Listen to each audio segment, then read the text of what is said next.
Welcome to the Pub Date Podcast, the show where two book broads discuss what should happen before, during, and after your book publication date. Brought to you by Broad Book Group, with your hosts Vanessa Campos and Jen Dorsey.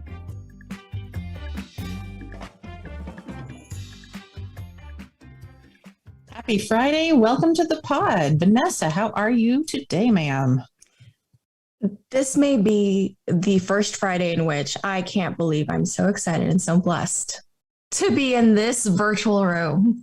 Oh, I love that. And why are you feeling so excited and so #blessed to be in this virtual room with me? Well, because we have a very special guest, and I think it's somebody who both you and I have been kind of fangirling over for the last few years since her first release. Yes. You want to do the introduction? Because I think that I'm probably going to pass out. I will do the introduction. We are so happy to have on the pod today Minda Harts, author of The Memo, author of Right Within, and soon to be, author, but of soon to be released You Are More Than Magic, a fantastic YA book. Minda, welcome to the pod. We're thrilled to have you here. Happy to be here with both of you. Thank you for having me.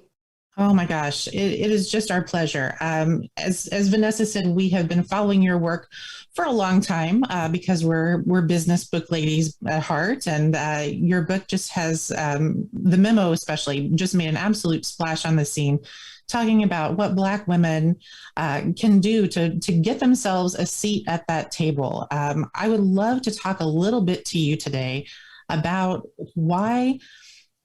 not why, because I think I know the why, but writing about what matters to you and what's important to you, and how you got started writing about this topic, which is still very needed in the marketplace.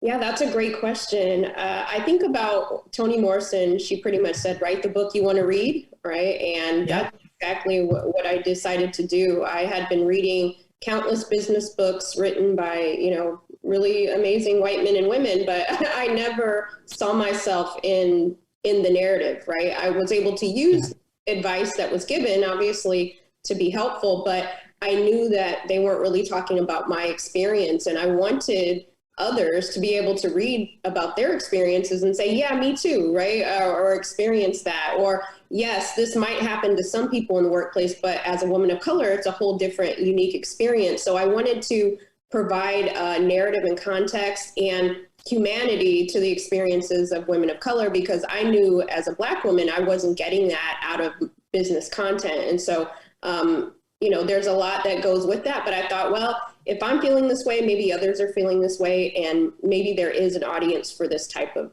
content. Absolutely. And I think you touched on a really important point, which is that so much business book content is written from a very limited perspective, right? It's very white male centric. It's very white woman centric. Lean In is one that comes to mind, of that white woman centric ideal. And I love that you're bringing this new, refreshing voice to this arena that so desperately needs it. Can you tell me a little bit about how you came up with the idea for The Memo, beyond just recognizing that, that you didn't see yourself? I mean, you talk a lot about workplace trauma. Did that kind of play into the role there, or was that more of something that you hit on later? No, actually, I don't think I ever would have written The Memo or Right Within or You Are More Than Magic if I didn't experience pain in the workplace. Yeah.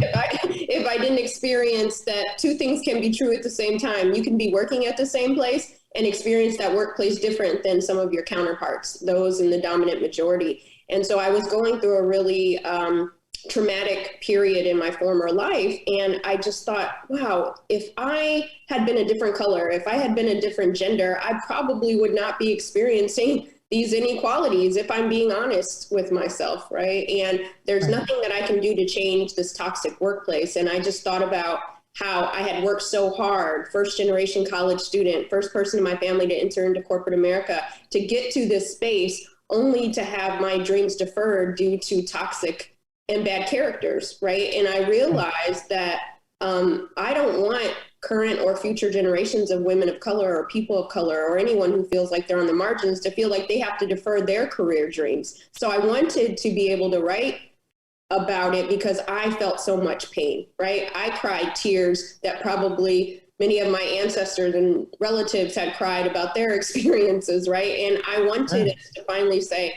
enough is enough, and we should have choice to be able to stay or go, not feel like we can't stay here anymore. And so I really started out of, a lot of people may not know this, but I started writing a newsletter in 2015 called the Memo Mondays. And all of those, and my book didn't come out till 2019. So I was writing every Monday about these experiences. And eventually they were what helped create this book that I had no idea that I would write when I was in the pit of my trauma. Well, that's great. And I think one really important piece of that I take away from reading your stuff is, not only is it very narrative driven because you're speaking from that place of experience, but it's also hopeful. At least that's the way I am interpreting it. And it's hopeful in that you give some really great how-to resources without it feeling prescriptive, right? Like it feels to me, at least, like it's you're tying that personal piece to the, okay, now you reader, go take it and do it piece. How do you do that? How do you find that balance between those two voices? I mean, they're not competing, they kind of work together, right? Yeah, that's a good takeaway, Dr. Jen. For me, it was really important when I was writing to bring my authentic self to the narrative. And I wanted to really disrupt business books in two ways. One, being, a best-selling Black woman author, right, in a space that doesn't typically have that. But then also, I wanted to write it very conversational. This isn't like 10 steps to blah, blah, blah, blah, blah. This is, listen, come sit in my living room, come sit on the couch. Let's have a real conversation about what we've experienced. And let's talk about the hope that is the future, because now that we've identified and we're talking about the issue that many try to tell us doesn't exist, now we can actually get to solutions. Right. And I am living proof that you don't have to, how can I put this? Your story doesn't have to end in trauma, right? There is something on the other side of that. But sometimes we have to know what it looks like. And so for me, it really is saying, hey, maybe this space is not for you, but there is a table for you, right? This isn't the end all be all of your career. And I feel like women of color specifically need to be reminded that, you are an asset. You are valued. The work that you've done this far, we don't have to push that to the side, that you do deserve humanity, dignity, and equity. And I think, again, just because we don't get those affirming voices all the time, that it's just a way for me to say, hey, if you don't ever get it, you're getting it right here in the books that I'm putting out. Absolutely. You bring up authenticity, and I know that's something that Vanessa and I have talked about a lot, not only in terms of how you write, but how you market your book and how you then go out and speak to people and, do all the book marketing things that authors have to do. So I'm going to kick it over to Vanessa so that you guys can talk a little bit about where that authenticity comes in to play after you write the book. Awesome. Yes. So Minda, you and I were talking about, how your book affected me specifically as a woman of color in the workplace. Being in book publishing, it is a very white space. There aren't a lot of people making decisions and gatekeeping for everybody else. And we found ourselves, Jen and I, kind of figuring out, okay, how do we bring in more voices? And I love the way that you brought in all of these other voices and all of these people. It's like, yes, this does happen. And bringing in a lot of authenticity, not just from your own perspective, but from the perspective of other people. So that's just me fangirling, saying thank you so much for writing this book. So here's my big marketing question. This is your second book. What was the most important marketing strategy in releasing this book and getting the steam that we all knew it was going to have, but like in keeping the conversation going from the memo into this one? That's a great question, Vanessa, because I'll be honest, I was like kind of fearful about being able to keep that momentum in the conversation going. Like, I do want the workplace to be healed, but I also want people to to buy this next book, right? You know, so Right. weird juxtaposition. But the one thing that I always kept the center was, again, my voice, right? And realizing that if we keep it conversational, if we keep the access, right? The thing that people like about me and my books is that I keep it real, right? And I'm accessible, and I feel like I'm the girl next door, right? And I want to continue to feel like we're growing together, right? And so for me, we had the memo, which is great. We still have that, but now it's time to level up in a different way for ourselves, right? The growth has to continue. And so for me, I want us to be able to grow together. And that's how I think about the marketing perspective is, now we've talked about, you're not crazy. You've been experiencing. It's real. It's real. If it happened to me, it's real.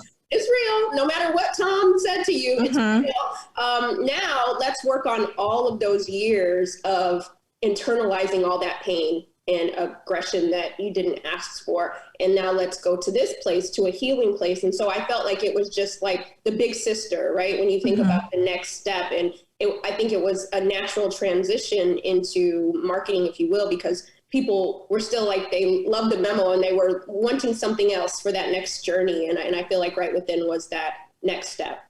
And I completely agree. And I think that leads us into what your next book is going to be about. And it's just kind of taking that conversation and bringing it to the people who aren't necessarily at that place experiencing those things in the workplace. Doesn't mean that you're not experiencing the same situations, you know, just in your environment, because that does happen.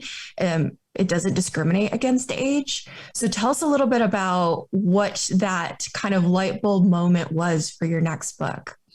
Yeah, I mean, I'm very proud of both books that are out currently, but I think You Are More Than Magic, it hits very different for me because I remember I often see the 13-year-old Minda in a lot of things that I'm doing, right? She shows up, those feelings I want, show up in different ways. And I have to remind her that there's better down this road. And so I know how I was at 13, 14, being sometimes still the only Black girl in the classroom or at the sporting event or whatever have you. And I realized that, oh, wait a second, these feelings weren't just when I entered in corporate or nonprofit spaces. I was being shaped in junior high school and high school in my formative years. And so if I would have had tools back then to address what I'm dealing with now, I would have been a force to be reckoned with. Right? I would have known my value so much sooner. And I want young girls of color to know their value at a young age, so that when they need to have a difficult conversation with a friend, with a teacher, with a parent, that we have the tools to be able to do so, that you get to set the tone and boundaries early on. It's really hard if you never set boundaries early on, and then, at 30, you now have to set some boundaries. It's a little more difficult. It's not impossible, but it's difficult, right? And so I just want us to be equipped, so when we get into these different spaces, that we already understand the value and what we bring to the table, and that we deserve that. Absolutely. And I think that even if you are not, like, for instance, myself, I grew up in a predominantly Latino community, and I wasn't like the rest of my friends. I had different interests, and that ostracized me a little bit. I leaned more toward a different, type of culture and what I liked and what I didn't like. Some of them were, I was first generation, so I was experiencing my environment in a completely different way than they were. So I think that even for someone from my perspective, who I don't look different, but I felt different, this book was so helpful to me. Just kind of, I'm in my mid-30s and I'm still growing up. And this was one of those really great tools that, I think it's going to live with me for a very long time. And I have it right here. And it's marked up. So I was going to say, I'm going to give it away to somebody, but this one's marked up. So I'm going to give another one to somebody else and pay it forward, because I think that it's really important. But yeah, I would love to hear, Minda, a little bit more about, like, what kind of, like, because, you know, as a person of color, like saying these things out loud and saying these things on such a high level and profile situation, like you've published a book that's going to get into the hands of people in the US everywhere. It's a little terrifying. How do you deal with that? I'm still taking it in each and every day, if I can be honest. Right? Because let's, again, 3 years ago, my life was very different. I'm now going to have written 3 books in 3 years. I mean, 3 years ago, I was pretty much just coming out of a traumatic experience, not too long before that. And so, to know that my voice is tied to somebody else's freedom, somebody else's healing, that's a lot of responsibility, right? But I am honored and privileged and humbled that I got to be this voice to just remind us that there is more, that we deserve more, right? Because I know what Toni Morrison did for me. I know what, Alice Walker did for me. I know all of these different women that came before that were writing, me reading their content showed me that I could be more, that I was more, that, I just had to step into my own power and to maybe one day be up there with those women to say, Minda did this for this workspace. It's very humbling, but more so, people get to be a direct beneficiary of my courage, which means that somebody else gets to be a beneficiary of your courage, Vanessa, right? And so we have this trickle effect. And so once I realized that it's bigger than me, it's bigger than being, my fears, that it just creates a better workplace, a better country, community than we found it. And so that's what keeps me going. So those days where I get like kind of afraid or people are like, well, what do you think about this, Minda? I'm like, let me be clear. I don't have all the answers. I just have my perspective, right? And I'm sharing that so that we can just have a larger conversation, because the reality was we weren't talking about some of these things a few years ago, and now we can talk about them, and you can't confront what you can't change what you're not willing to confront, right? And so now we're doing that work. I love that. And I think tour de force is the word I think of when I think of all that you have accomplished in this very short period of time as an author. And I would like to know, as an editor, since we've been having some editor conversations together already, about how all that works, how as a writer do you care for yourself when not only are you writing about something that's so deeply personal and so deeply impactful to you, but also, as you mentioned, to so many other people? I would assume you feel the pressure of that sometimes. So how do you care for your heart? How do you care for yourself as a writer when you're in the spotlight in the way that you are right now?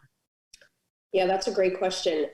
I'll be honest, I had so much anxiety with the release of Right Within because the memo was so popular, and I'm just like, oh, I don't want to be a one-hit wonder, I had all this angst. I'm like, I know that people need to hear from me, but I wanted to be very thoughtful. And I put a lot, I think, of pressure on myself to deliver in that way, because I wanted to write an impactful book, not necessarily if it's impactful, then in my opinion, it's successful, right? But right. I couldn't focus on accolades, but I really wanted to be a game changer when we think about self-help and career books. And so I just had to, as I talk about in the memo, this empire state of mind versus enemy state of mind, right? I couldn't be my worst enemy when writing. I just had to do what I had control over. That's tell my story, right? And that is what I always come back to. Just tell your story, Minda, and that'll help others tell theirs too. And so that's the self-care. I only can control what Minda can control. I can't control anything else. And so if I do the work that I need to do, then the rest will fall the way that it needs to. And so just reminding myself of my worth, right, and my story and how that's important. And I would encourage, all authors to do the same. We can't control who buys it, who promotes it, any of those things, but we have the pen, right? Or we have the computer and we have that control. And that's the control that I focus on. Absolutely. And I think that's a really great message for you to have while you're getting ready to step into this new arena of writing more of a YA style book for a whole different generation. I mean, to me, that's good advice to give to them as well, right? Definitely. Because even with that, I'm like, ooh, am I too old to be writing to teenagers? Am I cool enough? And, so again, what I can control is what I can control. You know what? I think you're going to be the cool. I can't control that I'm aging, but I still think I'm cool. I'm a cool older millennial, as Vanessa said earlier. You can be the cool aunt. You're the cool aunt. Yes. You know what? I don't want to be called the aunt just yet. How about the big sister? I'm going to take There you go. Fair enough. Fair enough. As you guys are talking, I'm thinking about the editorial process and the fact that you've had the same publisher for all 3 books, and how, that relationship just kind of builds on itself. What was your experience in pitching this book to different publishers, and how did you land with Seal Press? Yeah, that's a great question. Well, the Memo and Right Within are with Seal Press, and then my young adult book is with Penguin. Oh, that's right. But I really love that Seal, they believe in my voice, right? And I think as a publisher, as an imprint, as the editors I've gotten to work with, those who understand your voice and they want to cultivate your voice, right? Like they already got it. Like when I use rap lyrics or when I use certain lingo, like I don't get questioned about that. They're like, that is who you are, right? And then when I start working at a different publishing house, that particular editor that I was working with at the time did not know my voice in that same way, right? So we had to reestablish, I am a conversational writer. That's who I am, right? And it's not going to be 10 steps and turn left. It's going to be, hey girl, you missed that spot, right? So understanding who I am in that way. But I also appreciate the support that I had at Seal, because I was able to convey that to my new partnership at the other publisher as well. And then we got to build that relationship, and now they know my voice, right? And so I don't think that had I not had that support, that success partnership at Seal Press, that I would have been a little insecure about pitching my way and writing in the style that I do. But now that I know that it works, that I feel comfortable to be able to do that. And I think when you have sponsors, right, you have allies who really champion your work, then it makes it easier for you to do your job, and which is really great. And I've been really just so blessed to work with phenomenal, I've had different editors at all 3 books, and, I've just been really fortunate to have people who get me, and we have good working relationships. That's so important. And I think as we discussed last night when I was with you and your writing group, having that trust is really, really valuable. And I would think that even more so when you're dealing with a topic that's so very close to your heart, right? Yep. And it's sensitive, right? It's a sensitive topic. And sometimes you're not always working with people who look like you or have same experiences as you. And so, you do have to have very thoughtful conversations that, like, well, did you want to say it that way? I absolutely did want to say it that way. and that's how a good editor would frame it for you, right? Not to say, don't say it like this, but. Right. And sometimes I will be asked that question, to be fair, and I'll be like, you know what? Maybe I don't, maybe I can flesh that out a little bit. Maybe we can get to a better way to tell it. So thankful for good editors. Absolutely. So what's next for you? Obviously the 3rd book is what's next, but you're right in the middle still of promoting Right Within. What's on the horizon for Minda? Yeah, it's just what's not, right? Everything is possible. Everything is possible, and that's what I've really come to know. When I got my first book deal, I never guessed that I'd write 3 books in 3-year time period. I never would have guessed that. And so I'm dreaming bigger, Jen and Vanessa. I'm dreaming bigger. And as long as I always say that I'm catalyzing equity for women of color in the workplace. And as long as I'm able to do that, then the work keeps going, right? The minute that I'm not able to do that, then maybe I need to be doing something else, right? But I always say yes to the things that align with that mission and that goal and that impact. And so the workplace still has some work to be done. So that means that I still have some stories and some support to give in some way, shape, or form. I'm making my husband read the books. So there's that. there's value to be had there for leaders to read the book and see what they can be doing better too. You know what? I'm glad that you brought that up, because my books aren't just for women of color. They're actually for anybody who wants to make space better than they found it, right? Because I read a lot of different books, of people that I don't have same shared lived experience with, but it makes me a better advocate, a better leader, a better manager to understand the experiences of other people. And we're not going to change the way the workplace works if we don't understand how people that we work with experience it. 100%. Yeah. So I want to know just a little bit before we wrap up here, since we're talking about sharing knowledge and encouraging everyone to read more. What are you reading right now? What's exciting for you on your bookshelf? Or are you too busy out there getting the word out about your fabulous books? It's hard to find the time. Here's where I'm at. I have like 1,000 books that I've bought in the last since the holidays. And, but I'm actually finishing up a book of Eve Rodsky, Claiming Your Unicorn Space. She wrote a book called Fair Play. And so, I think creating your own lane, creating your space is really important. So I love the way, Eve, she's very forward and conversational too. And I like that type of writing. And so Claiming Your Unicorn Space, that's a book that I'm currently reading in between all the other things. But I love to read, so I always make time for it, no matter what. Well, we are so thrilled to have had you here today. I know we're reading your book. I cannot wait to see the young people's version of all the good knowledge that you've dropped in the first 2 books. We're just really thrilled for you, and we're thrilled to have you here. And I hope you'll come back and see us again soon. Yes, please do. Thank you. Please do. Well, that is it for us for today from the Book Broads. We want to thank our executive producer, Emily Carpenter-Pulskamp of Little Red Communications, and our producer, Paul Roberts of OC Talk Radio. And we will see you next time, everybody. Thanks. We hope that you gained some valuable insights into the world of book publishing. Head over to broadbookgroup.com to learn more about us and all our services. And be sure to check out all our social media at Broad Book Group. Until then, keep publishing.